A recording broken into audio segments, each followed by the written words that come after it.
Hi, and welcome to On the Spot. My name is Ronnie Wiley, and here's the coordinator of the community, or the community coordinator, Yes. Andrea Napier. Yes. Welcome to the show On the Spot. And Thanks, Ron. so I guess that's what John said, was the coordinator of the community. So community coordinator is your title. A new title. That's a new position here in the town of Connersville. But before we get that, let's talk about you. You're a lifelong Fayette County resident, correct? I am. Well, I was born and raised in Connersville. Mm-hmm. I was here until I graduated high school senior year, and then I actually left. Moved away. Thought I was never coming back Never to coming Connersville. back. Yeah, like Yeah. a lot of people do. Yeah, I did. Yeah. But I didn't travel too far. I've been in Indianapolis Oh, yeah, all okay. those years. I had children, started to raise them in Indianapolis, and when COVID started to hit, it really got a little scary, Yeah. a little unsafe, and just kind of a good time to come back home. So we slowly made that transition to come back. So was COVID the sole reason why you're thinking, I probably need to come back to Connersville, or was there other factors in it? Yeah, it really was. The kids went to a small kind of private school there in Indianapolis, and we just never really made close connections. All my family's here. Right. And so the kids kind of, I kind of started to see that they weren't having that total fulfilled Connection, life. Yeah. So COVID started. There were some riots that were going on downtown. Yeah, which is always fun. In Indianapolis, and it was just it got scary. Yeah. Places where I could afford to live were not the safest. Right. Yeah. And it was just time for us. So it moved back in. How long did you live up in Indianapolis? About 12 years altogether. Wow. Yeah. Wow. So you're like, okay, it's time to come back. And you mentioned something, about the kids not having. I'm sure you were looking at them going, they're not having the childhood you had. Yes. Which is completely different from a bigger city to a smaller city. Yes. Explain the difference from your childhood to what they were experiencing. Well, we lived in Irvington in Indianapolis, which is actually a really nice community. I don't know if I've ever heard of that. Irvington? Irvington, yeah. It's kind of an artsy, cultural kind of neighborhood. It is small. It's a few streets, but it's it has good people, good respectable people. But the downside of that is, you walk 2 streets over and you're in very unsafe areas. Oh, okay. So, there were robberies going on in Irvington, just right down the street from us. Wow. So are you like by the fairgrounds? No, this would be as you come in on 40 actually to Indianapolis, like from Connersville, right before you hit downtown. Oh, wow. Yeah, it's about 10 minutes from downtown, Wow. 10 minutes east from downtown. But yeah, so it just, you could be in a nice neighborhood, but 2 streets over, It'd be riot. it's dangerous, yeah. And, the kids just, it wasn't a safe place for them to walk down the street or to even go outside sometimes when they And would. you didn't have to worry about that as a kid. No, not at all. No, I grew up, my parents were always very active here in the community growing up, so. Who were your parents? Steve and Julie Robbins. Okay. Yeah. Oh, yeah. Yeah, I love your dad. Thank you. We've had plenty of conversations driving in the funeral. Yeah, he's a good dude. Yeah. Yeah. Oh, thank you. Yeah, That's yeah. always really good to hear. Yeah, So he's a good- I saw, I didn't realize that when I was growing up Well, sure, how much opportunity I really had, what Right. I was shown. I wasn't as grateful of Sure. that when I was a Right. child, but as a parent now, it's completely a complete 180 because it's like, Right. I need to be giving my children those same Right. opportunities and feeling a part of a community, So that was really big for us when we came back. Yeah. And how old are your kids now? My daughter just turned 15 and my son's 11. So your kids have had that experience where they've lived in a bigger city and now they're coming to a small city.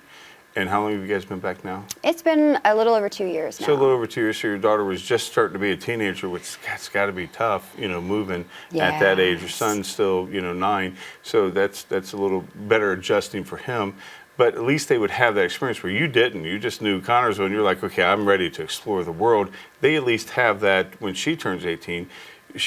Both your kids would say, oh, I have that contrasting. They know, so they have that. So that's always something good to think about. It really is. It really is. And I think it has been a huge learning lesson for them as well of how important a community in a small town really is, because they've seen a completely other side of the coin coming back here. I was scared coming back, and so were they, but everyone has just been so welcoming. Yeah, and that's why would you be afraid to come home? I mean, I know there's reasons, but it's,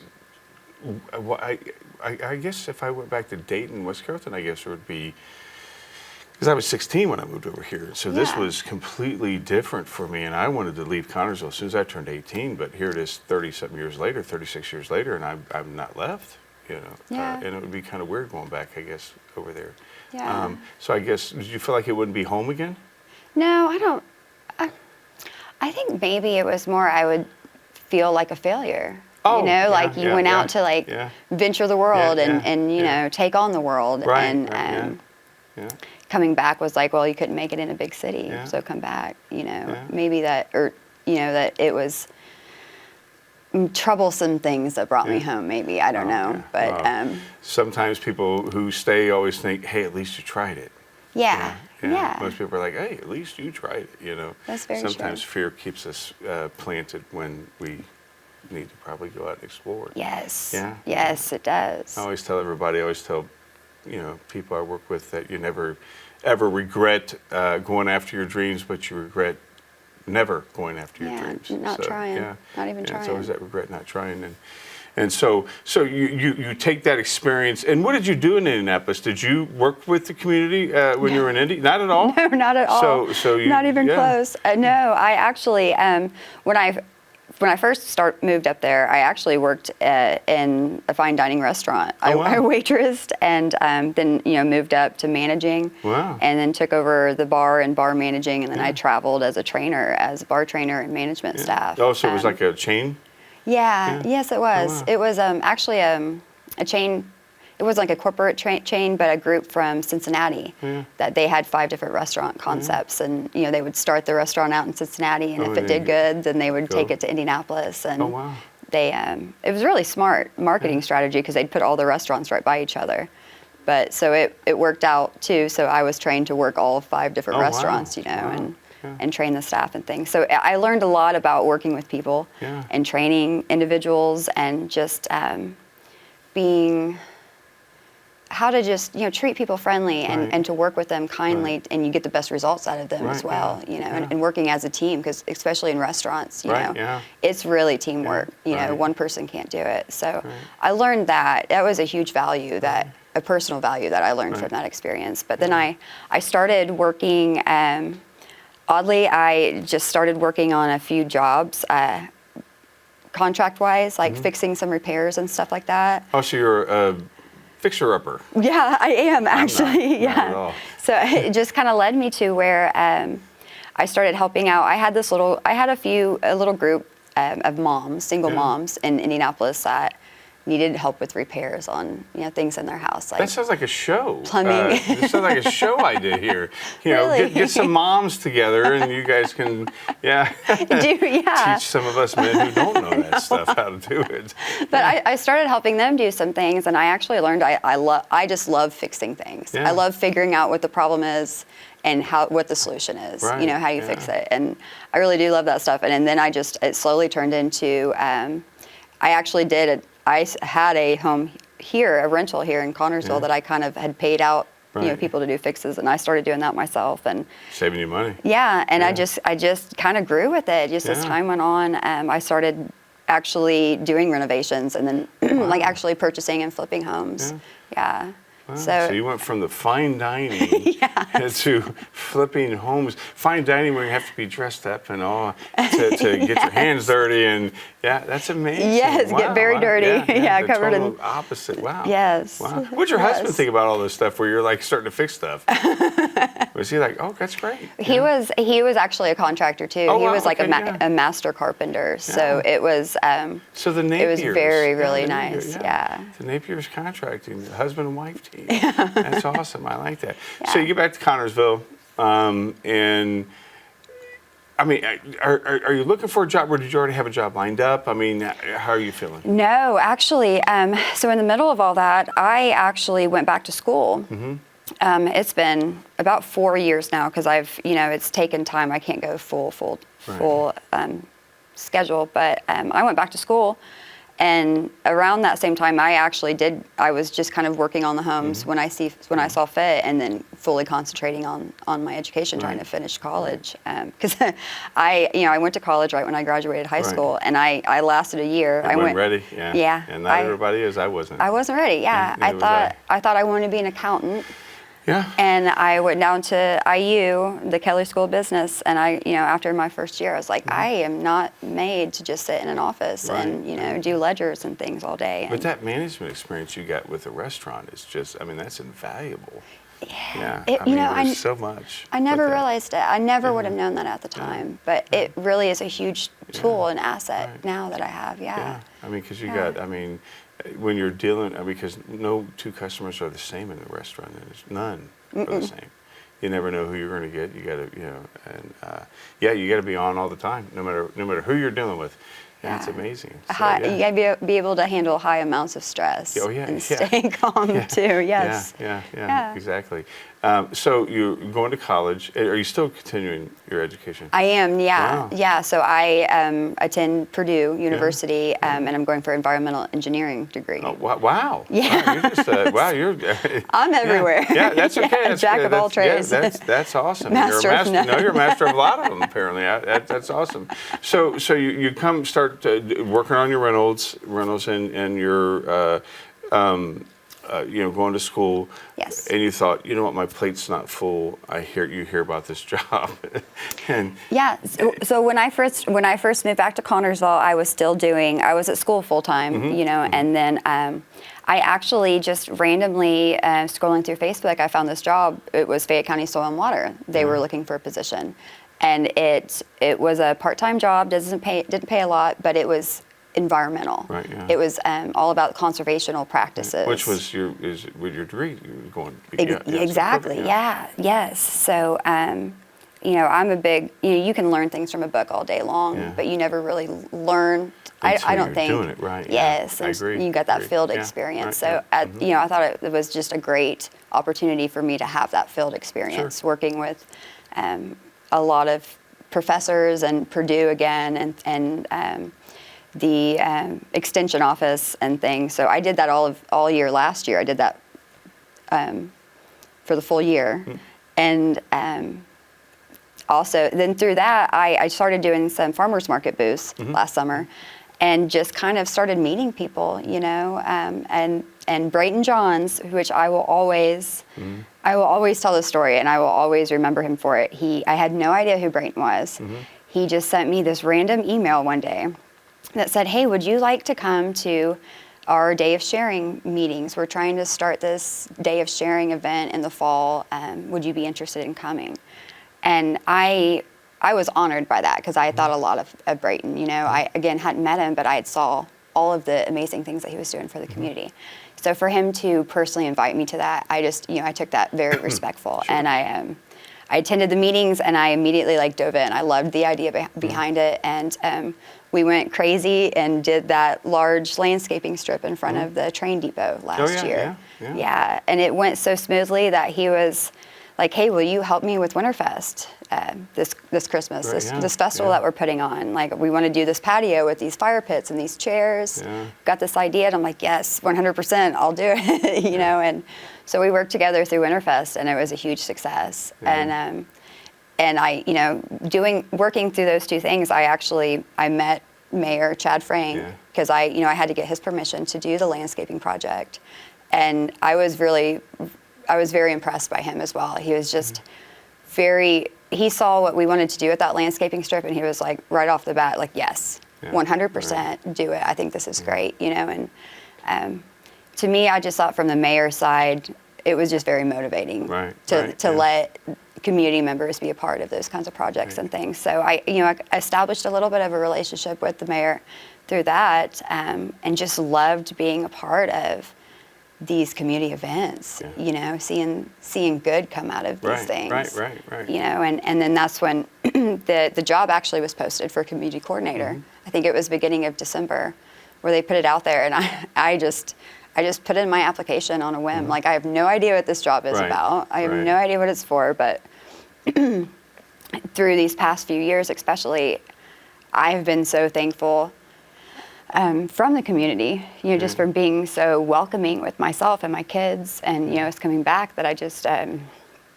feel like I want to be a part of it and give back. Yeah. It's a great story, of coming back and being embraced again. I could see the emotion in your eyes. It's amazing. So you put the application in, and obviously you get the call like, hey, let's come in for an interview. And so, I mean, I'm sure you wanted the job, but were you like, okay, I got to have this job? Or were you like, okay, if it happens, it happens? I mean, what was your feeling? Yes. If it happens, it happens. Yeah. You didn't put any pressure on yourself. No. I kind of have always had this kind of mindset of life that it just takes you where you need to be. Mm-hmm. Yeah, right, yeah.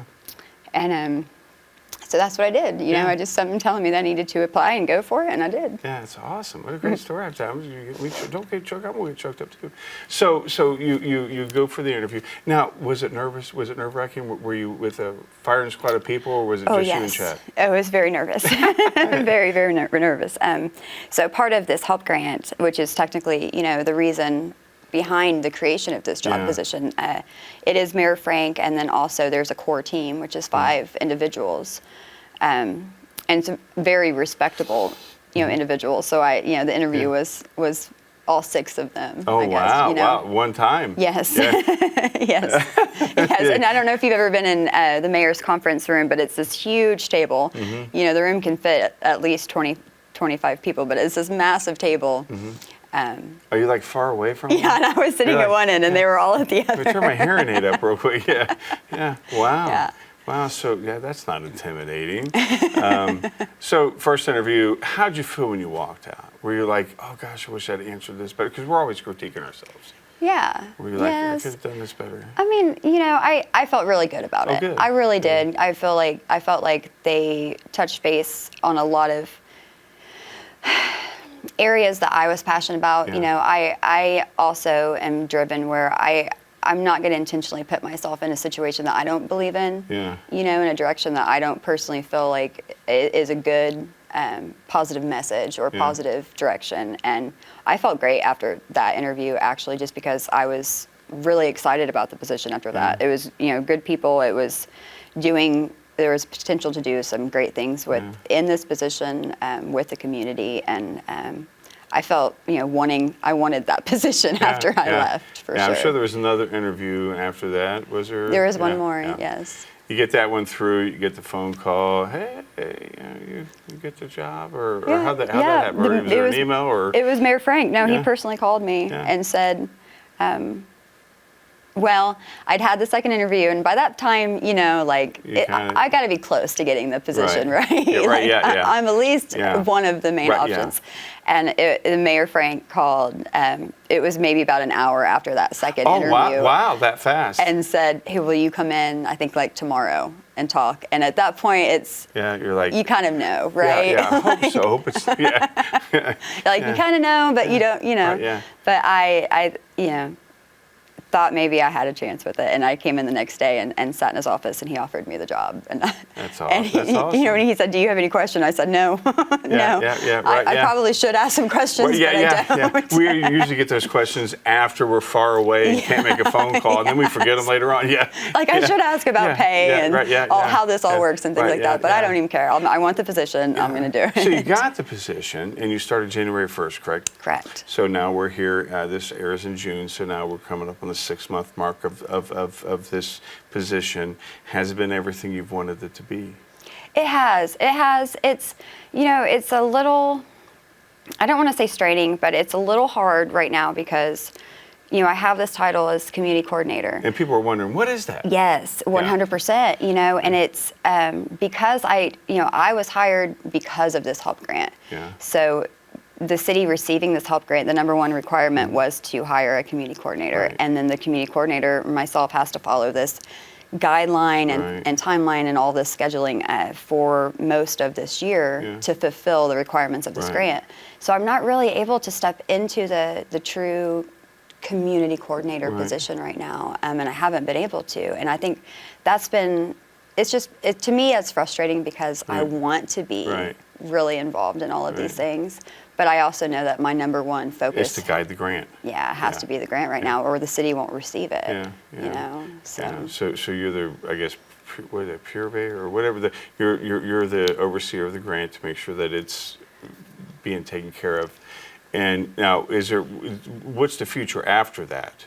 Well, that's still, I mean, technically, right now, it's. I guess I should say it's unknown. Okay, There's not my position is not in the city budget yet for next year. That will be something that the mayor and city council will still have to decide for when it comes to the budget hearings, I believe, in August. Right.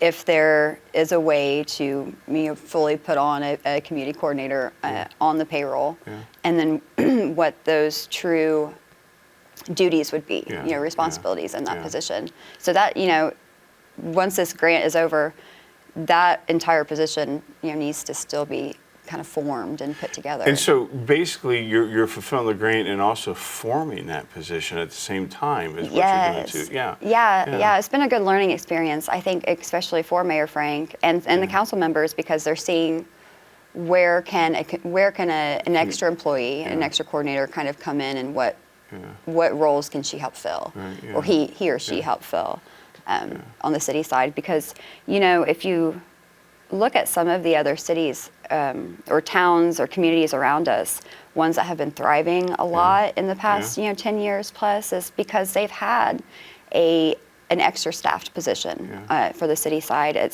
Sometimes it's called a special projects director or events coordinator, or you can tie all that in, or marketing, marketing specialist.